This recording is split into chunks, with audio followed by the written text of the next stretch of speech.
감사합니다.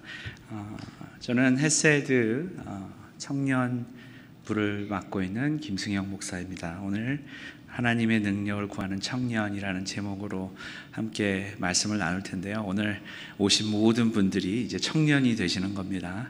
저희가 특별하게 다룬 어르신들 또 이렇게 구별하지 않고 모두가 청년이 되어서 우리 같이 함께 말씀을 나누었으면 좋겠습니다. 요즘은 사회, 문화, 기술 모두가 너무 빨리 변하는 것 같습니다. 저희가 자주 쓰는 삼성 갤럭시 폰이 있지 않습니까? 사실 이 전화가 굉장히 오래된 것 같지만 2010년 3월에 첫 갤럭시가 나왔습니다. 한 8년 정도 된 거죠. 근데 지금 8년이 지난 지금 갤럭시 S9이 지금 나오고 있고 이제 곧 S10이 나온다고 합니다. 1년에 한 번꼴로 전화기가 거의 바뀐 셈이 되는 거죠. 통신 기술도 마찬가지입니다. 통신 기술이 지금 저희가 쓰는 4G라는 네트워크를 쓰고 있는데 이제 곧 5G가 나온다고 합니다. 근데 이 5G는 지금 쓰는 것보다 20배나 빠르다고 하네요. 굉장히 빨리 시대는 변합니다. 세상은 뭔가 발전하고 또 빠르게 변하고 있고 이 시대를 살아가는 우리 모든 사람들은 그 시대에 어느 정도 발맞춰 가려고 애쓰고 또 부단히 노력하고 있는 것은 우리가 경험할 수 있는 부분입니다. 비단 이런 변화를 힘들어하는 것은 장년 또 어르신 세대뿐만이 아닙니다. 오늘 함께 예배드리는 또 청년들 또 빠르게 변하는 삶을 따라가려고 부단히 애를 쓰고 노력하지만 때로는 힘에 벅찰 때도 있음을 봅니다. 오늘 자신의 시간과 노력을 들여서 예배로 헌신하며 나아가는 젊은 청년들과 함께하는 모든 성도님들이 하나님의 말씀을 통해서 힘과 용기를 또 소망을 얻으시기를 간절히 바랍니다. 이제 오늘 읽은 말씀으로 돌아가 보면 오늘 읽은 고린도전서는 바울이 고린도에 있는 성도들에게 쓴 편지이죠. 고린도는 예수님께서 태어나시기 이전부터 있었던 도시이고 전쟁 때 로마에 의해서 BC 146년에 그 고린도라는 곳이 파괴되었던 도시입니다. 하지만 100년이라는 시간이 지나서 146년이라는 시간이 지나서 예수님의 때에 와서는 그 무역이 왕성하고 급성장한 그런 도시로 변하게 되었습니다. 그것을 서든 베프티스트 티올로지컬 세미나리에 라코스 뮤운이라는 그런 교수님이 아주 자세하게 쓴 책을 제가 보았습니다. 이렇게 빠르게 발전할 수 있었던 이유는 고린도의 위치가 고린도만, 그 다음에 사로닉만 이렇게 두 가지의 해협을 또 그 중간에 있었기 때문에 배들이 그곳을 통과해서 가면 이 그리스의 남단을 이렇게 돌아서 갈 필요가 없었기 때문에 많은 배들이 고린도를 통과해서 동으로는 유럽, 서로는 유럽, 동으로는 아시아로 이동할 수 있었기 때문에 고린도는 항구이자 많은 사람들이 오고 가는 도시였습니다. 많은 사람들이 오고 가며 새로운 곳을 소개하다 보니까 고린도는 언제나 다른 사람들과 새로운 기술, 새로운 사상으로 가득 차 있는 그런 도시가 되었습니다. 그렇지만 고린도는 역사를 중요시하거나 지적인 사람들이 많이 모여서 사는 아테네나 롬이나 예루살렘과 같이 종교와 사상의 깊이가 넘쳐 흐르는 그런 도시는 아니었습니다. 어떻게 보면 학문보다는 역동성이 있는 일들이 많이 있었고 그 중에 하나가 2년마다 열리는 힘과 용기를 시험하는 이스트미아 제전, 다시 말해서 작은 올림픽과 같은 그런 운동 경기가 열리는 그런 도시였습니다. 이런 고린도의 특징은 바로 전통과 습관, 오래된 모습보다는 새로운 기회를 바라보는 사람들이 많았고 그래서 바울 서신에는 다른 도시들보다 굉장히 실질적인 부분들, 이 삶에서 굉장히 힘들어하는 분들, 살로 이렇게 접할 수 있는 문제들, 그런 것들을 많이 다루고 있습니다. 분열의 문제, 소송과 결혼, 음식, 성만찬, 복종의 문제, 제 맘대로 사는 그런 모습들, 교만한 문제들, 그런 삶의 문제들을 고심하며 무엇을 어떻게 해야지 그것을 믿음에서 이길 수 있는지 고린도 성도들은 바울에게 편지를 써서 보내서 질문을 하고 또 답을 구하고 있는 것을 우리는 볼 수 있습니다. 우리가 사는 시대도 새로운 기술과 빠르게 변하는 시대 속에서 살아가지만 서로 경쟁하며 서로 견제하며 또 자기 맘대로 살고 젊음을 자신 있어 하며 때로는 경험과 판단의 실수를 하면서 무엇이 정말 옳은지 어떤 일을 해야 하는지 고민하며 힘들어하는 모습이 고린도 교회와 크게 다르지 않다고 저는 믿습니다. 오늘 읽은 말씀은 우리가 이런 상황에 어떤 믿음을 가져야 하는지 가르쳐 줍니다. 사도 바울은 이런 고린도의 성도들에게 권면할 때 자기의 모습 그대로를 이야기하면서 이야기해 줍니다. 1절 말씀입니다. 형제자매 여러분, 내가 여러분에게 가서 하나님의 비밀을 전할 때에 훌륭한 말이나 지혜로 하지 않았습니다. 훌륭한 말이나 지혜로 그들을 전하지 않았다고 합니다. 사도 바울의 모습 속에는 자랑하고 뽐내고 남보다 자기가 더 지혜 있고 그런 것을 자랑하며 복음을 전하지 않았다고 1절에 말씀합니다.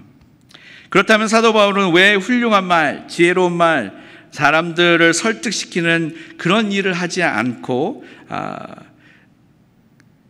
하나님의 자기의 모습대로 전했을까요? 우리의 생각에는요, 많은 일을 알고 더 깊게 알고 더 많이 알고 이렇게 이야기하면서 자기의 존재가 높아지면 그 존재가 높아진 것을 복음을 전하는 데 이용하고 또 그 존경을 통해서 우리는 무엇인가를 교환하는 그런 삶을 살고 있는데 말입니다. 그런데 모두가 아시다시피 사도 바울은 그런 능력이 되는 사람이었음에도 불구하고 그렇게 하지 않았다라고 이야기합니다. 그 유명하다는 가말리엘 문화에서 학문과 율법을 마스터한 사도 바울이고 또 로마 시민이고 또 할례를 받은 정통 유대인이었는데도 그는 자기의 지식과 자기의 능력과 자기의 지혜를 사용하지 않고 하나님의 말씀을 전했다고 1절에 우리에게 가르쳐주고 있습니다. 사도 바울은 자기의 지식과 지혜를 나타내는 것보다 주님을 알고 주님만을 전파하는 것이 능력이라는 것을 깨달아 알고 있었습니다. 그래서 2절의 말씀을 합니다. 나는 여러분 가운데서 예수 그리스도 곧 십자가에 달리신 그분밖에는 아무것도 알지 않기로 작정하였습니다. 이렇게 이야기합니다. 사도 바울은 주님만을 전하기로 작정한 사람이었습니다. 그리고 그것이 바로 복음을 전하고 또 교회를 세우는 가장 중요한 기초임을 사도 바울은 이야기합니다. 또 사도 바울은 3절에 고백합니다. 내가 여러분과 함께 있을 때 나는 약하였고 두려워하였으며 무척 떨었었다라고 이야기합니다. 그렇지만 사도 바울이 하신 일을 보면 사도 바울께서 전한 메시지는 굉장히 강했고 두려움이 없었고 많은 사람들을 믿게 하였습니다. 약하고 두렵고 떨리는 사람이 어떻게 이렇게 큰 일을 할 수 있었겠습니까? 사도 바울은 예수 그리스도에 대한 증거는 자신의 지혜에서 나온 그럴듯한 말이 아니라 바로 성령의 능력으로 나타난 증거라고 고백하고 있습니다. 맞습니다. 성령의 능력이 바로 사도 바울을 용감하게 만들고 성령의 능력이 사도 바울을 담대하게 만들었음을 우리는 그의 고백을 통해서 알 수 있습니다. 저는 우리 청년들이 바울과 같이 담대해지기를 바랍니다. 아무리 빠르게 돌아가는 세상이고 이것저것 하지 말라는 크리스천의 삶을 살아가려고 부단히 노력하는 우리 젊은이들이지만 기죽지 않고 바울처럼 담대하게 강하며 복음을 전하는 큰 일을 감당하는 하나님의 자녀가 되기를 바랍니다. 어떻게 하면 그렇게 될 수 있겠습니까? 사도 바울은 그 답을 5절에서 우리에게 알려줍니다. 사도 바울의 권면은 이렇습니다. 여러분들의 믿음이 사람의 지혜의 바탕을 두지 않고 하나님의 능력의 바탕을 두게 하라고 말씀합니다. 하나님의 능력의 바탕을 두는 믿음을 가져라. 이런 말씀을 하고 있습니다. 그래서 오늘 주제를 하나님의 능력을 구하는 그런 주제를 정하고 오늘 사도 바울의 말씀을 통하여 하나님의 능력을 경험하여 믿음의 기초를 든든하게 하려면 어떻게 해야 하는지 세 가지의 이야기를 하고 말씀을 마치려고 합니다. 하나님의 능력을 구하는 청년이 되려면 어떻게 해야 될까요? 첫째, 하나님의 능력을 구하는 청년이 되려면 우선 좀 약해져야 되겠습니다. 남에게 무시 안 당하려고 강한 척하고 괜찮은 척하고 아무렇지도 않은 척하는 게 우리들입니다. 우리의 약함을 하나님 앞에 인정합시다. 겸손하게 나아갑시다. 사실 아직 우리는 배워야 할 일이 너무나도 많습니다. 우리를 불쌍히 여기시고 우리를 사랑하시는 하나님은 내가 부족하다고 고백할 때, 나에게 힘이 없다고 고백할 때, 내가 약한 사람이라고 고백할 때 틀림없이 그분의 능력을 우리에게 보여주시고 우리를 강하게 만들어 주실 것입니다. 우리가 더 약해지면 약해질수록 주님이 일하시는 기회는 더 많아질 것을 기억하며 하나님의 능력을 경험하며 믿음의 바탕으로 만드는 여러분 되시기를 바랍니다. 둘째로, 하나님의 능력을 구하는 청년이 되려면 그럴듯한 사람의 지혜, 세상의 지혜를 사모하기보다는 성령의 능력을 사모하시기 바랍니다. 저는 모든 청년이 살아가신 성령님의 인도하심을 경험하기를 기도합니다. 사도행전은 성령의 인도하심을 술 취함에 비하고 있습니다. 제발 부탁인데요, 정말 우리가 마시는 술에 취해서 용감해지지 말고 성령님에 취해서 용감해지는 여러분 되시기를 간절히 바랍니다. 성령에 취해서 하는 일들은 내가 할 수 없었던 일들을 감당하게 해 주십니다. 하나님의 능력을 경험하는 여러분들이 되시기를 바랍니다. 성령님의 인도하심을 경험하십시오. 하나님의 능력이 우리의 믿음의 기초가 되었을 때 우리는 강해질 수 있습니다. 마지막으로 하나님의 능력을 구하는 청년이 되려면 능력자 되신 하나님을 믿는 여러분들이 되시기를 바랍니다. 능력자 되신 하나님. 하나님은 능력이 많으신데 우리는 하나님의 능력을 잘 인정하지 않는 것 같습니다. 주변을 돌아보시기 바랍니다. 우리 주변에 하나님의 능력을 볼 수 있는 것이 너무너무너무도 많습니다. 하나님의 능력은 어떤 건가요?